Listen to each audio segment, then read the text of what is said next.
Hey, Gay in here to show you the simple basics of playing the Native American style flute. These flutes are a great instrument for people who have no background in music, and just a little finger coordination and a little pattern and playing, and you can be playing within a few days. So number one, we got a 6-hole flute. The Native Americans only had 5 holes. So this third hole down from the top, right there, that's an extra hole that's added these days so you can play any written music.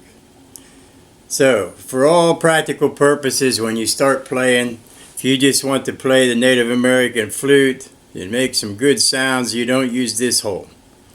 You can cover that with a piece of leather if you like, or some other cloth or something, so they remind you not to lift this finger. That's this, whatever finger you decide. You can use either hand on top, and first 3 fingers that way. I got my right hand on top. I'm a right-handed person. Don't know if that makes a difference, but that's the way it looks. And the holes need to be covered exactly. That's one of the main things for a bad sound. When you first start playing, that'd be your first thing to really overcome. And remember, in these 5 holes, so you don't white knuckle the flute. You don't have to squeeze these down. It's the pad of the finger. You can just gently lay it on as long as that covers the hole. That's the idea. Relaxing. You need to be relaxed.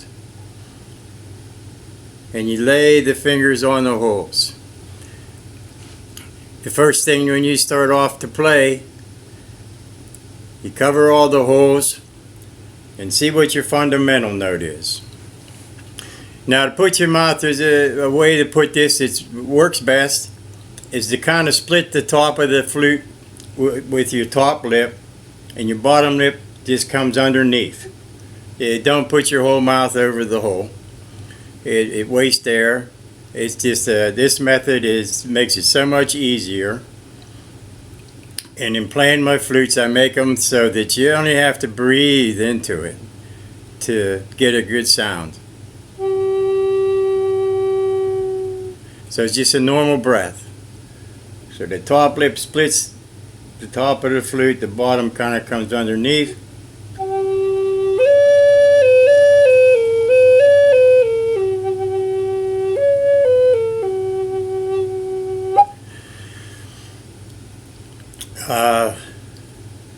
Then you go from the bottom. The exercise to do to get your fingers trained to come right down on the holes, you just start lifting your fingers one at a time from the bottom.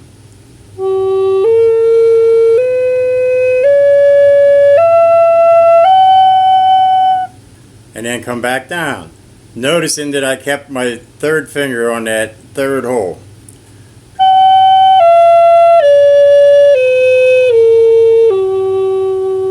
You want all good sounds like that. As you coming up, once you get the holes covered, you're good. You know, you put your fingers on there to get that fundamental note first. Make sure you got a good note. If you got something like, you got a finger off a hole somewhere, just kind of relaxed. Move your fingers around, feeling those holes that you got them covered, until you get that good fundamental note. This is a G flute, by the way. So again, you lift from the bottom one at a time and come back down. This you do, and do go slow. Don't try to speed the process at first. Go slow until you're doing it, until you're coming down on those holes.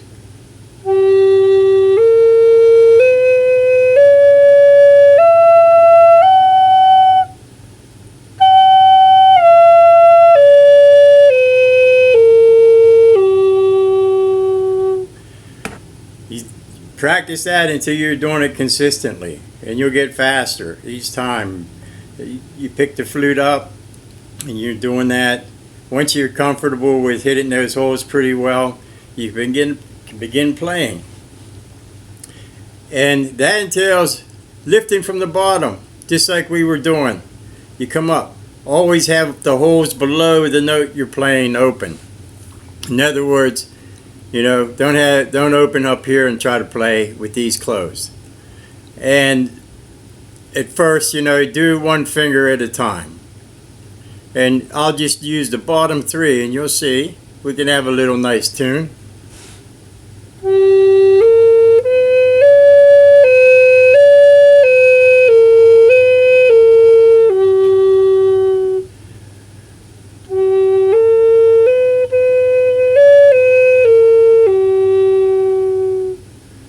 So you notice how I'm doing that, and you can lift two fingers at one time as long as you're going up, opening the bottom first.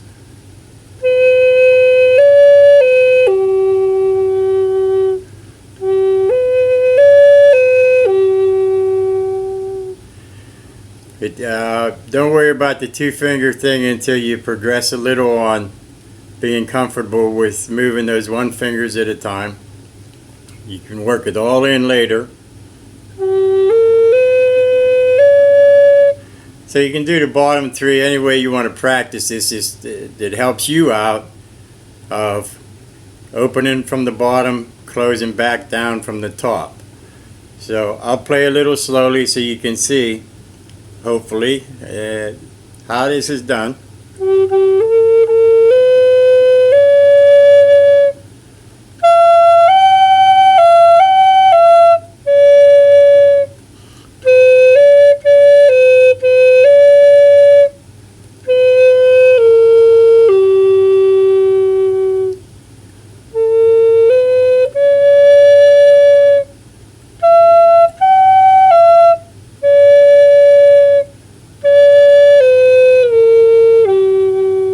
See how at first just go slow, because as you lift your fingers, then you can be thinking, okay, which finger next? You know, take your time in lifting them. Just play your note and then say, okay, next finger.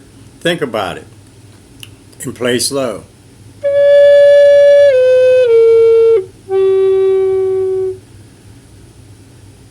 And you can try this, lift the whole three off the bottom.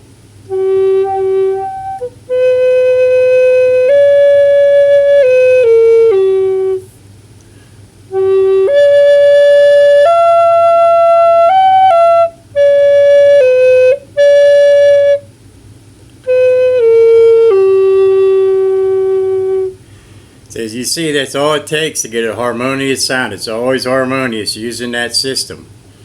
And I'd say within a week's practice of getting those covered and playing that way, you'll be playing some tunes.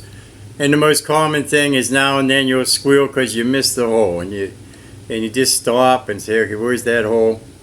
Pick it up a little every day and do that. In no time you'll be playing songs, and your own songs, your own improv songs.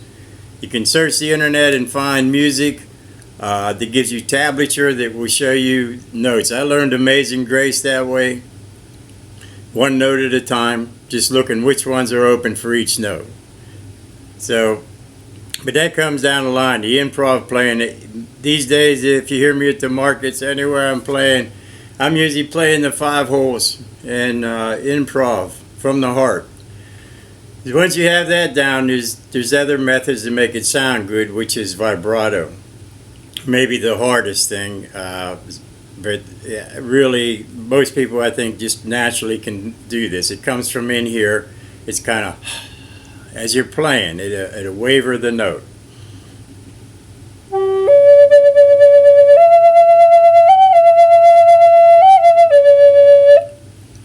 And again, I'm just taking from the diaphragm in the back of the throat, kind of bringing it out as the air comes out the front.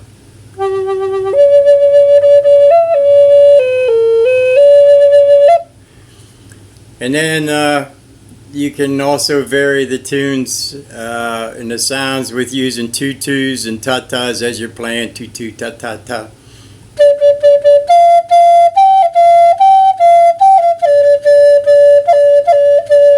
See how I move that finger to get that.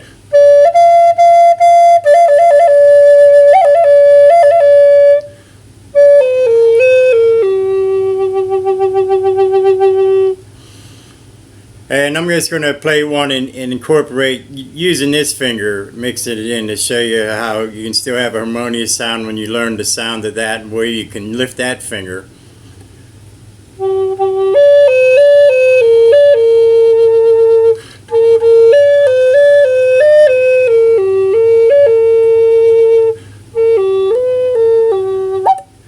And as you learn songs in the tablet, if you go that route, you'll see that you'll do combinations that get another note. The other thing you can do for effect is the bending the note, which is nothing more than just sliding your finger across the hole as you're playing.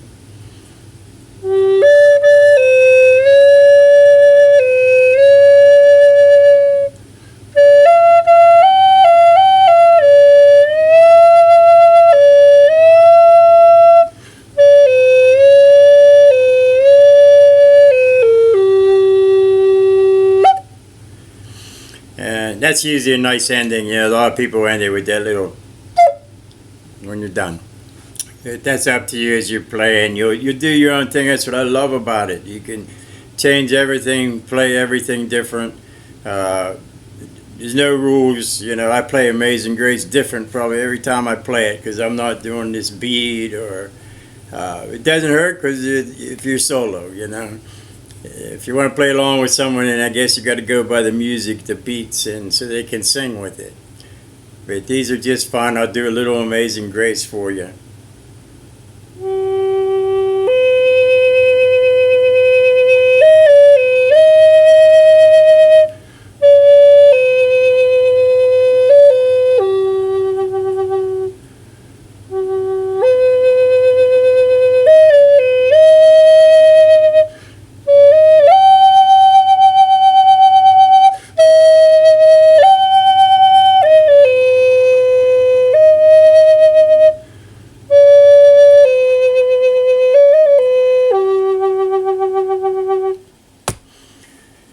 And that's the Amazing Grace. And again, for effect, you can use vibrato in there and just a little slide to make it sound good. I was thinking of something while I was playing out to tell you. I'm trying to recall what that was.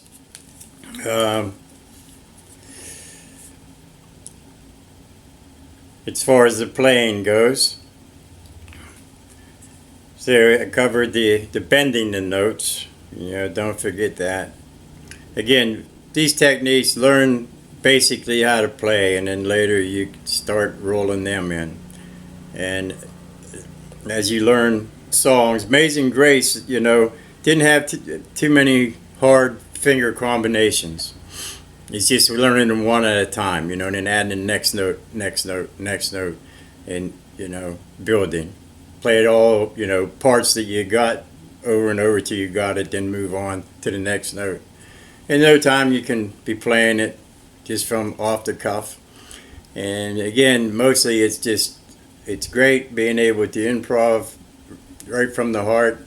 I find closing my eyes that it comes out from the heart a lot better than, I guess, because you don't look at the distractions out there. You just close your eyes, you got the dark.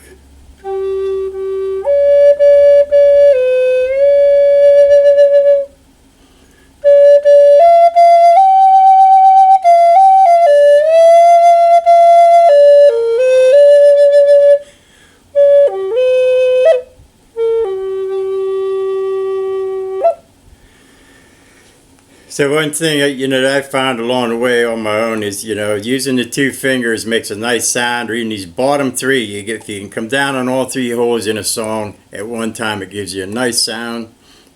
Two holes even. If you want to try that later on. Again, try these techniques after you get the basics down. But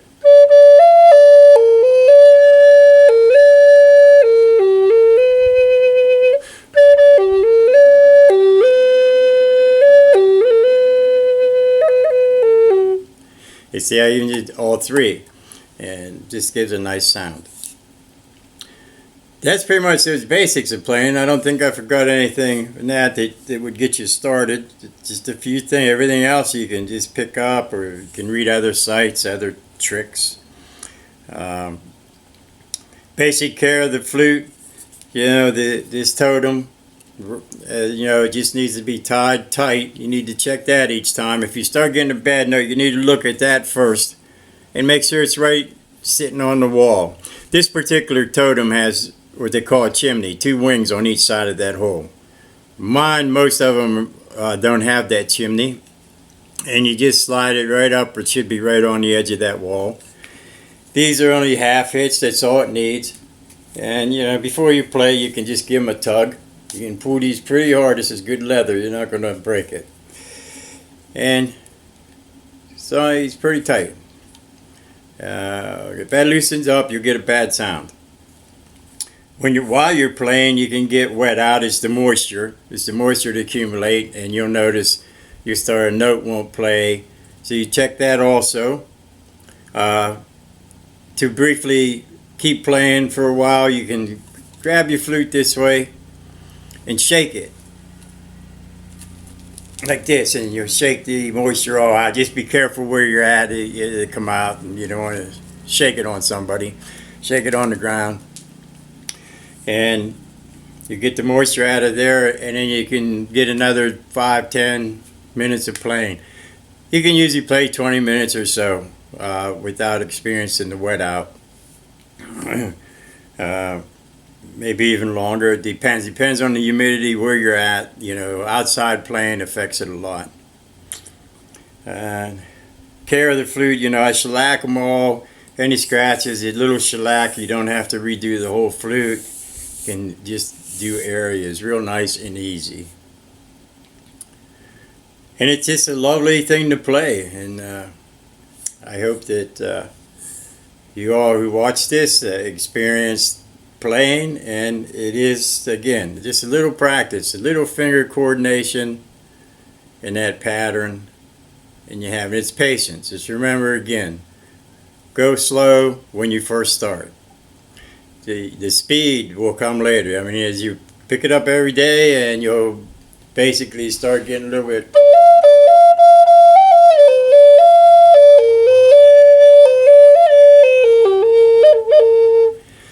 And obviously, if you start out trying to do that, you say, "Oh man, it's terrible."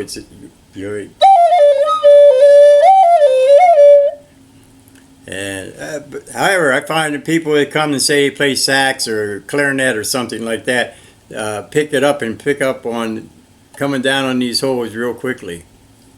And again, you can play these instruments if you know music, you know, in that manner. The songs, you know, the notes.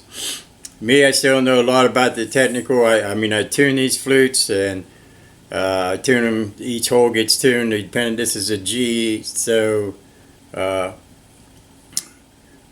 A sharp, C, D, E, F sharp, G. I believe that's the 6-hole combination as I'm tuning them. So that's pretty much all I've got. I think that covers the basics to get you going. So have a great day, and anybody that's bought my flutes, they can call me anytime. I'll help them out anytime, help you with the techniques if you have questions. Any of my flutes I back 100% also. I haven't had anybody bring them back. So, for repairs. They hold up, and I'll see maybe some of you at the market, Fort Pierce Farmers Market, every Saturday morning. That's my main base. I'm also at what they call a woodcarver's den up on 2nd Street now, Joe Miller, and there's 25 working artists in there.